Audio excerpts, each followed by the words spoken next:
Corona ನೆಪದಲ್ಲಿ ಜಿಲ್ಲಾಡಳಿತ ಮಂಗಳೂರಿನ ಸೆಂಟ್ರಲ್ ಮಾರುಕಟ್ಟೆ ಬಗ್ಗೆ ತೆಗೆದುಕೊಂಡ ತಪ್ಪು ನಿರ್ಧಾರದಿಂದ ವ್ಯಾಪಾರಸ್ಥರು ಕಂಗಾಲಾಗಿದ್ದಾರೆ ಎಂದು ಮಾನಪ ವಿಪಕ್ಷ ನಾಯಕ ಅಬ್ದುಲ್ ರವೂಫ್ ಆರೋಪಿಸಿದ್ದಾರೆ. ಮಂಗಳೂರಿನಲ್ಲಿ ಸುದ್ದಿಗೋಷ್ಠಿಯಲ್ಲಿ ಮಾತನಾಡಿದ ಇವರು, ಯಾವುದೇ ಪೂರ್ವ ತಯಾರಿ ಇಲ್ಲದೆ ಕೇಂದ್ರ ಮಾರುಕಟ್ಟೆಯನ್ನ ಬಂದ್ ಮಾಡಿ ಸಮರ್ಪಕ ವ್ಯವಸ್ಥೆ ಕಲ್ಪಿಸದೆ ಎಪಿಎಂಸಿಗೆ ಸ್ಥಳಾಂತರ ಮಾಡಿದ್ದಾರೆ. ಇದರಿಂದಾಗಿ 500 ಮಂದಿ ವ್ಯಾಪಾರಸ್ಥರು ಬೀದಿ ಪಾಲಾಗಿದ್ದಾರೆ. ಅಲ್ಲದೆ ಮಾನಪಗೆ ಕೇಂದ್ರ ಮಾರುಕಟ್ಟೆ ವ್ಯಾಪಾರಿಗಳಿಂದ ಬರುತ್ತಿದ್ದ 1 ಕೋಟಿ ಆದಾಯ ನಿಂತು ಹೋಗಿದೆ ಎಂದು ಆರೋಪಿಸಿದ್ದಾರೆ. ಮಾಡುವ ರೀತಿಯಲ್ಲಿ ಮಾಡಬೇಕಿತ್ತು. ರಾತ್ರೋರಾತ್ರಿ ತಾರಾತುರಿಯಲ್ಲಿ ಸೆಂಟ್ರಲ್ ಮಾರ್ಕೆಟ್ನಲ್ಲಿ ಅವರನ್ನು ಎಬ್ಬಿಸಿ ಇವತ್ತು ಅತಂತ್ರ ಸ್ಥಿತಿಗೆ ತಂದಿಟ್ಟಿದ್ದಾರೆ. ಅವರಿಗೆ ಅಲ್ಲಿ ಹೆಚ್ಚು ಕಮ್ಮಿ 79 ಅಂಗಡಿಗಳಿದ್ದವು, ವ್ಯಾಪಾರಸ್ಥರಿದ್ದರು.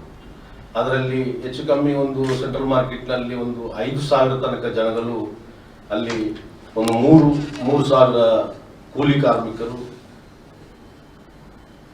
ಟೆಂಪೋ ಚಾಲಕರು, ಲಾರಿ ಮತ್ತೆ ಪಿಕಪ್ ಅಂತ ಅಲ್ಲ, ಬಹಳಷ್ಟು ಜನಗಳು ಅಲ್ಲಿ ಈ ಸೆಂಟ್ರಲ್ ಮಾರ್ಕೆಟಿಂದ ದಿನನಿತ್ಯದ ಅವರ ವ್ಯವಹಾರಗಳನ್ನು ಮಾಡಿ ಅವರವರ ಜೀವನವನ್ನು ಸಾಗಿಸ್ತಾ ಇದ್ದರು. ಅದನ್ನು ಇವತ್ತು ಆಡಳಿತ ವರ್ಗ ವಿಫಲಗೊಳಿಸಿದೆ. ಅವರನ್ನು ಅತಂತ್ರ ಸ್ಥಿತಿಗೆ ಇವತ್ತು ರಸ್ತೆಗೆ ಬೀದಿಗೆ ತಂದಿದ್ದಾರೆ. ಅವರಿಗೆ ಒಂದು ಪರ್ಯಾಯ ವ್ಯವಸ್ಥೆ ಮಾಡದೆ ಇವತ್ತು ಅವರ ವ್ಯಾಪಾರ ಇಲ್ಲ. ನಾವು ನಮ್ಮ ಹತ್ರ ಬಂದು ದಿನನಿತ್ಯ ಬಂದು ಅವರ ಸಮಸ್ಯೆಯನ್ನು ನಮ್ಮ ಹತ್ರ ಬಂದು ಹೇಳ್ತಾ ಇದ್ದಾರೆ. ಬಹಳಷ್ಟು ಬೇಸರ ಆಗಿದೆ.